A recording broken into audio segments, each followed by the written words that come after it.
Vanessa, thank you for joining us. Thank you for having me, Josephine. It's really nice to be here today. It really is very nice to be here. We started this conversation on LinkedIn. We did. Social media is a very interesting place. It's definitely the place to be today. How did you hear about the Climate Talk podcast? Well, actually, you mentioned earlier in your preamble wetlands, and I believe it's again on LinkedIn when you had interviewed somebody from the ministry that we've been working with. I think that's Asadu Sebioto. Yes, it is. That's been very involved with us on our efforts in Fort Portal City with the inventory and the demarcation of wetlands. So that's basically, yes, I watched his interview, and then I just felt like this was really interesting and I wanted to find out more about what you do. And I started listening to more of your podcast. And your thoughts are? My thoughts is like definitely something needed in Uganda today. It's discussions that we really need to have, and it brings forward like issues on water, on climate in general, on the protection of environment, all things that at Join for Water we're very passionate about. And I think we've been looking for ways also to make our work more known and the work of our partners as well in Uganda and across Africa.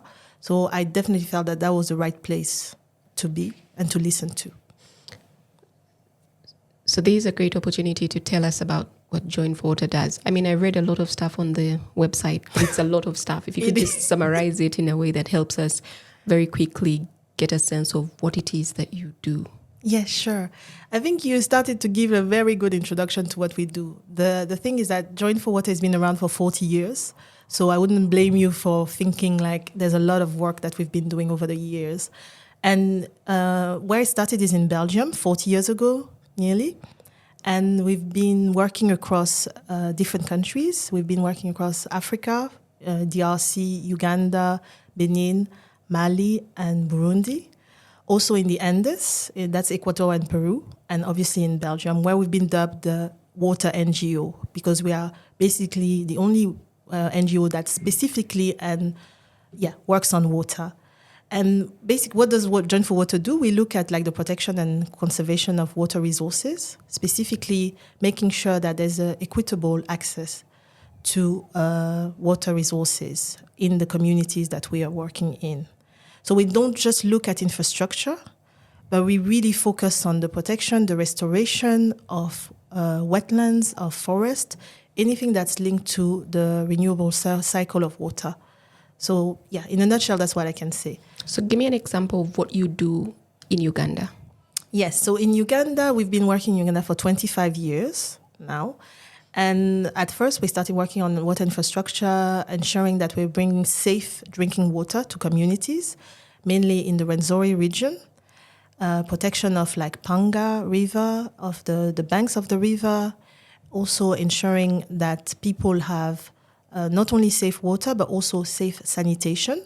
2 days ago was the World Toilets Day, and we've been working in providing ecological toilets called EcoSan, not only for schools, but also for households, to ensure that we do not destroy the water table and that the water for the community stays clean and safe. So we've been building those toilets, but most recently, we've been really focusing on the protection and the restoration of wetlands. And I mentioned before that we've been doing a project together with our partners in Uganda, which is NRDI and the Chaninga Forest Foundation, looking at first doing an inventory, because you cannot protect and conserve or restore what you do not know. So we were lucky enough to receive a grant for the Conrad Hilton Foundation that helped us to first do that inventory. And we were able to assess and look at 16 wetlands in and around Fort Portal City, which is a tourism city of Uganda, and looking at how we could ensure that those wetlands were protected. So that plan was put together. We did an inventory, and then we decided with the community, with the local government, on 6 wetlands that were the priority wetlands. And now we are working on demarcating them, but also on like restoring them through different interaction with the communities, ensuring that we are bringing livelihood options for people, because most of the time people are actually planting or doing farming in those wetlands, and we want to change that. But we want to make sure that people have other alternatives. I've been listening to you speak the whole time, and I know that a lot of the listeners are going to be asking, where is she from? Why is she speaking the way that she's speaking? It's a very beautiful accent. Where are you from? I'm from Gabon. Okay. Yes, so I was born and raised in Gabon, in West Africa, which I always say is the mirror image of Uganda, because we're actually both on the equator. So if you look at Uganda and you do a flip over, like, you'll find Gabon, but we are on the coast. And we are similar in size also to Uganda. Slightly bigger. Population? Population, well, very small population, 2 million inhabitants. Yes, for superficie, that's slightly bigger than Uganda. So 2 million people yes. in the entire country? Yes. So 90% nearly of the country is forest. We are also called like the last Eden because, yes, we are doing a lot on biodiversity. And I know that the team from the Ministry of Environment in Gabon have been very much involved at the COP this year. I know that Join for Water is at COP. Yes. Right now, you have representatives that are there. What information is coming out from COP, and how are you keeping updated on what's happening? Yes. So at the moment, our director, Bart Dewale, is at COP, and he's been there for the first 10 days. And really, for us, as Join for Water, we are not possibly as big as other NGOs. So our interest is really to keep listening, to keep interacting, specifically with the Belgium delegation. We are part of the Climate Coalition. And really our goal this year was to make sure that water stays at the forefront of the conversation, and especially the conversation on adaptation, ensuring that the finance agreements or the finance pledges that have been made are actually respected.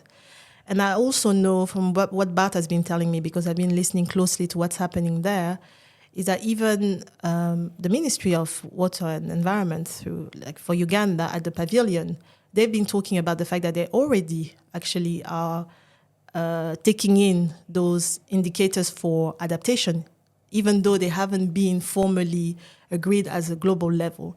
So it's really, you can really see that there's some leadership, coming from the country. We don't have to wait for the COP. We can already at a local level make those decisions because we deem them to be important and to make a difference for the country and for the environment. What have been the critical opportunities at COP relating to water, from what you've heard from Bart, but also you're watching this on TV? You're Yes. keeping abreast from newspapers? Where?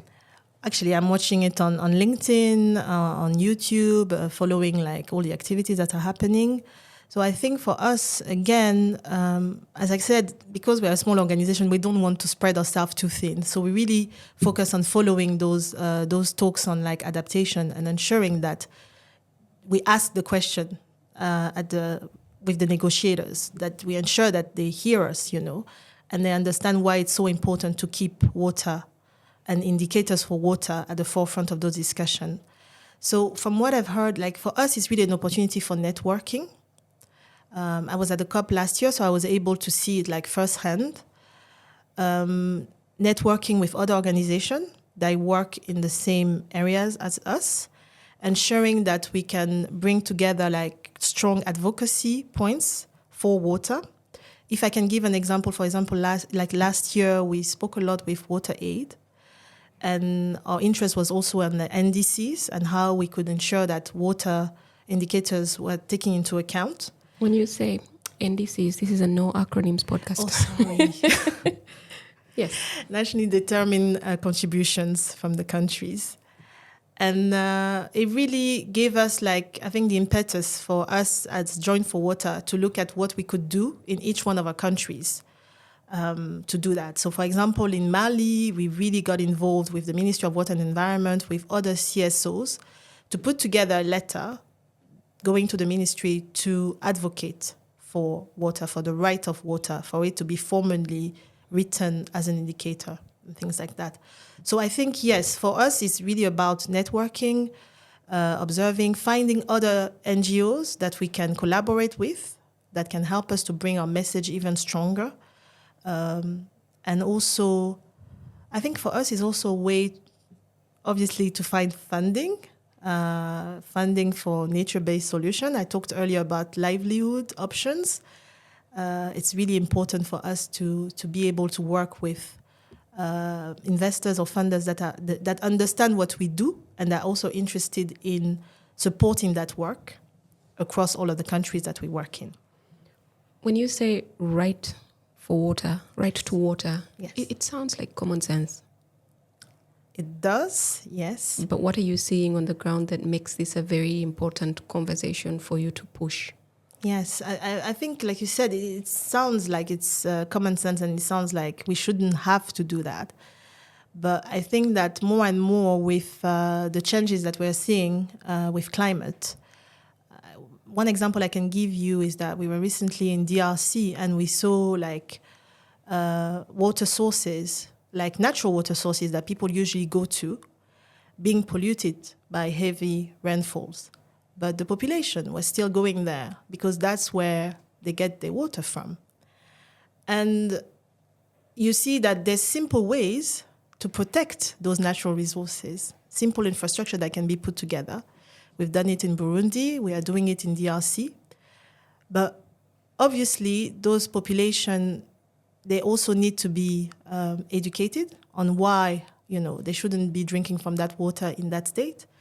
But we also have to find the resources and the funding to ensure that we can build those infrastructure. They are not big infrastructure, but the infrastructure that can make a difference to the health of the people, of the women, of the children, of the communities that are taking the water from there. So, yes, that right to water, we should not assume that safe drinking water is available or readily available to everybody, because it is not. I talked about DRC. Even in the Rwenzori region, we have lots of natural sources, water sources that people are going to.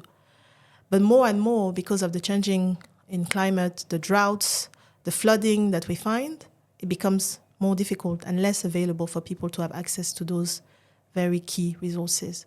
So yes, we need to emphasize that right to water for everyone. So you are the communications and development advisor. I'll focus on the communications part of it. All of these conversations happening at COP, you're following them.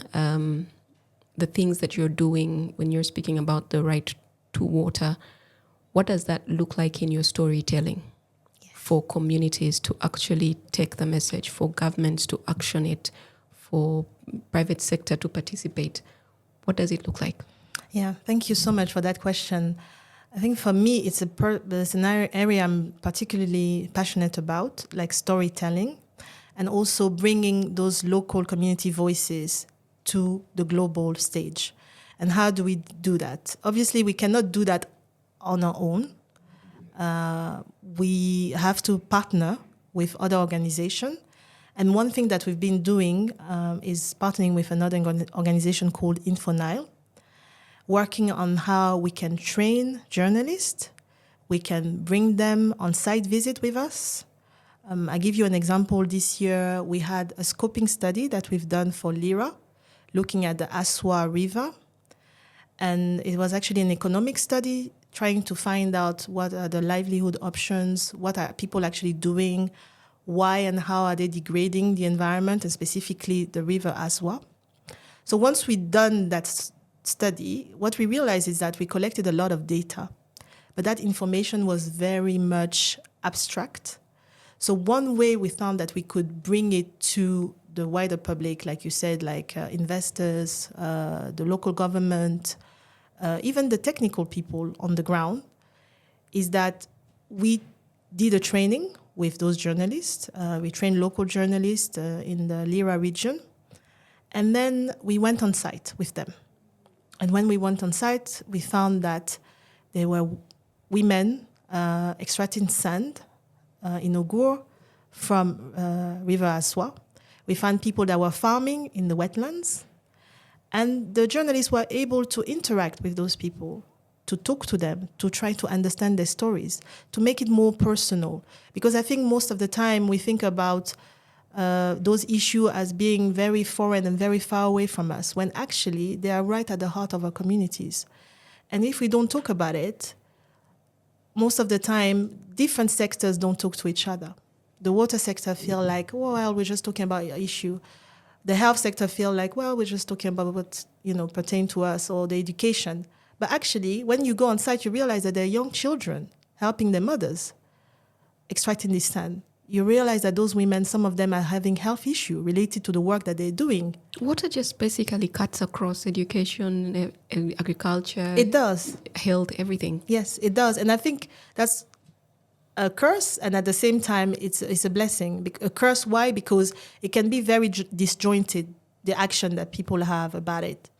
But once you're able to bring people there and to understand the stories and to tell the stories, which is what we did, and from that, we put together a photo exhibition telling each one of those stories from those different angles. So this is with Infonel. Infonel is Water Journalists Africa. Yes, Water Journalists Africa, yes. They have an amazing way of telling stories and helping you actually see the picture and relate to it. Yes, they do. And we really took that on board, and I think it was a transformative experience for us as an organization, but also to be able, after the photo exhibition, to have those discussions again. We had people coming up to us and telling us, like, I was not aware that this activity was happening in my constituency, And so it really is something that was impactful. And I really believe that if we have to do this work and bring it to the global stage, we have to start locally. And the only way to do that is to tell the stories that matters, and really so that people can relate to them and can understand the challenges that they're facing. Do you carry these stories to COP? We do.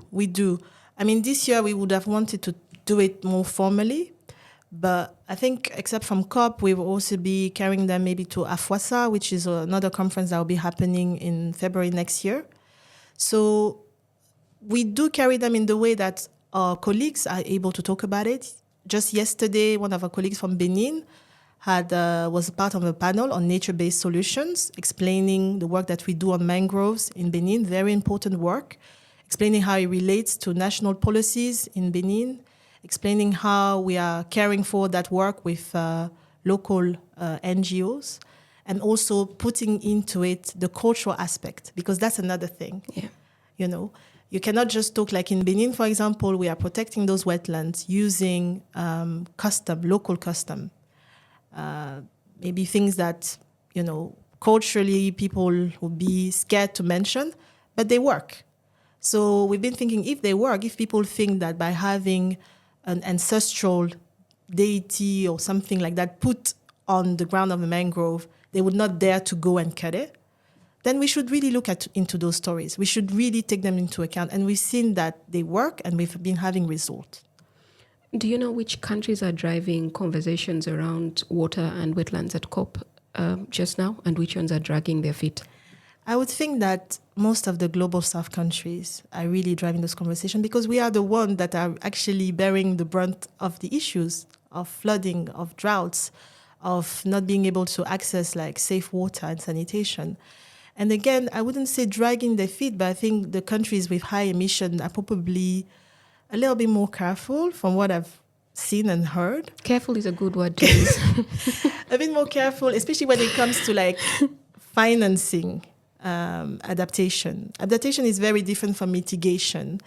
It's really difficult to have indicators and to see it as clearly and to have numbers and, all those things that we like to have. So, yes, I think, yes, it's still a conversation, and I think it's still going on. It's probably over the weekend. They're still trying to resolve some issues, but I am hopeful that the global South countries and the small islands are really going to continue to push, because it's in our interest to do the work. So we met last month at the National Dialogue on Wetlands for Climate Action in Kampala. And thank you for that invitation, by the way. Oh, you're welcome. I might have missed it, but I've not seen much mention on wetlands in any of the coverage of COP that I've seen. And I'm assuming that this is supposed to be a comprehensive, essential resource for managing climate-related water events from all of the conversations we've had on this podcast on wetlands. Am I missing something? I don't think you're missing anything. I think it's difficult for wetlands to have a place on that global stage, again, because it's a cross-cutting issues, and also for the nature of wetlands. In Uganda, we're just getting to define exactly what are wetlands, and also, I talked about it before, have a clear inventory of where those wetlands are and what they are doing in terms of livelihood for the population. So are they water? Are they just spaces where we can grow things for agriculture? I think this dichotomy is still very much like there. When you say defining it, from the conversation I had with Asadu a couple of weeks, maybe months ago, it seemed we'd gotten to that point. Yes, we have, but I think I'm talking more from the side of like the local communities, which is always my perspective, is that do the people actually understand that those things are wetlands? For them, they just see it as farming land that you're telling them not to get into. So waterlogged farming land. Yes. They need to do something about it and save it. Yes. So I think that's where it comes from. But I don't think it's been absent from the discussions. I know, for example, that the peatland, which is a type of wetlands, have been very much involved at the COP. They have a breakthrough document. They've been talking about it because there's a lot of potential. Wetlands are basically the superheroes of climate action because of the way that they can store carbon, they can regulate flooding, they can even improve the water quality of our water systems. So the discussions are happening. Maybe they are not newsworthy, and that's why we're not hearing so much about it. But I think it's definitely there. And again, I want to add the fact that we shouldn't just think about what's being said at the COP, but we should also think about the local commitments that we are taking at the local level as a country. And Uganda has been really pushing for that. And I think that this wetland dialogue was the second one happening. And again, we saw a lot of commitment from the ministry moving forward on how we can ensure that wetlands are not forgotten and are the forefront of all the discussion that we're having on climate action. Actually, after that dialogue, the Department of Wetlands asked us to put together a position paper that was going to be part of the documents that they will be taking forward to COP. So yes, I think that it's there, but maybe not as newsworthy as we would like to, but things are changing and they're moving in the right direction. So all of our guests on the podcast, we've been asking them, the ones that we've been speaking to about COP30, how they measure success. What would be a positive outcome of COP30? And I'm asking you the same question from your perspective. Okay.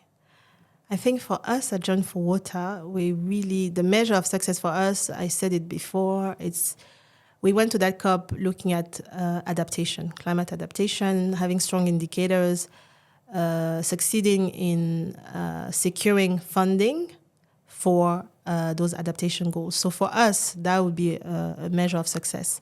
The other thing is also to ensure that the voices of our local communities are heard through the stories that we're telling, through the panel discussion that we're participating, through the projects that we're bringing to the forefront. Because a lot of things are being done in the countries in different ways, in different contexts, and most of the time, they're not part of that conversation. So I'm really glad that at this COP, for example, we have our colleague, Dr. Brian Guma, that's been working on the inventory in the Rwenzori around Fort Portal City. And he's been at the COP talking about what we do, talking about the challenges also, because in that demarcation, sometimes also we have to ask people to move away from those areas where they've been farming for generations, where they've been having businesses, and that doesn't come without some resistance and some challenge. But what we've seen is that by working together, by collaborating with the Ministry of Water and Environment, with other CSOs, with local organizations, with the local farmers, and actually with the communities, we can achieve real success. And we can ensure that not only people are involved in the work that we do, but they also understand why we're doing it and how it can benefit them in the long term. So every time someone says to me that they want to ensure that community voices are heard at, on the big stage, like at COP, I always wonder what that would look like. But it always feels like we are getting our experts to go and speak about what the communities have told them. Do we ever have those community voices represented there, not by the experts, but them speaking for themselves? Yeah, I agree with what you're saying, but I think this has been changing. Like I was at the COP last year, there was a lot of indigenous communities that were there talking themselves about the issues, the challenges, what they're experiencing on the ground, the droughts, the floodings, and all those things. I think, again, like I was talking about storytelling, that's another way to bring those stories. Maybe the people cannot go there directly, but through the images, through the photos, through the stories, through the articles that are being published, their voices can be heard. So for me, that's probably the way to go going forward. When you think about, you were at COP last year. Yes, I was in Baku. Have you been to any other one besides that one? Okay. No, I haven't. So when you think about even just that COP you went for, but I know that Join for Water has been represented at a number of COPs before. Mm-hmm. Thinking about your work and your mission, are there any successes that you can point to that have given you a bit of a push that, COP makes a difference? Yes. Like I said, when you go to COP, you get inspired by also the work that other people are doing. And I think for us, I talked about the national determined contribution before. This, for us, has been really central in how we look at our advocacy strategy. So coming back from COP last year, I know that was one of the first thing on our agenda. How can we contribute at the local level? How can we ensure that we get other NGOs together to ensure that we pass the message on to the government, to the local authorities on how they can do that. And also that we prepare and present to them projects that have been fulfilling those indicators and those issues and challenges that we're talking about. So for me, the success is always the fact that the work still has to be done on the ground. I've been lucky enough with Join for Water to be able to travel around all of different countries in Africa. And I see that even at that small scale level, we're having a lot of impact in the way that we are transforming people's life. In Uganda, we're working with women as women river ambassadors. We are teaching them about how to use the river, not just as to use it as an asset, but also to learn how to protect it. We've put together a curriculum to teach those women how to do that. Most of them cannot even read or write, but they've been able to interact with the river in another way. They've been able to put together gardens at schools. They've been able to do mushroom farming. And so we are really looking at other livelihood options. So for me, when I look around, I'm very hopeful that the conversation that we start at the COP, they don't end there. They trickle down. And even an organization like ourselves are able to take them on and really change the way we look at our project and improve them and ensure that we make the difference on the ground where it most matters within the communities. So what happens next with your team that's at COP now? Everyone comes home from Brazil and rests, goes back to work, and then what? And then what? Well, actually, as they were in Brazil, we continue to have discussions. We continue to interact with each other. Like you said so rightly, when we come back, before we go, we already have an idea of who we want to talk to, of the panel discussion that we can be part of potential donors that we want to meet. So when we come back, we usually continue and debrief on that, look at the things that have been successful and the things that have been less successful. But in all of those things, there's something to learn. So I know that Bart coming back, he'll be looking at who has he been able to meet, what are the discussions that he's had across the different countries. I know he spoke to the Ministry of Mali for Water and Environment. That was really interesting. And that probably would look at what more we can do there.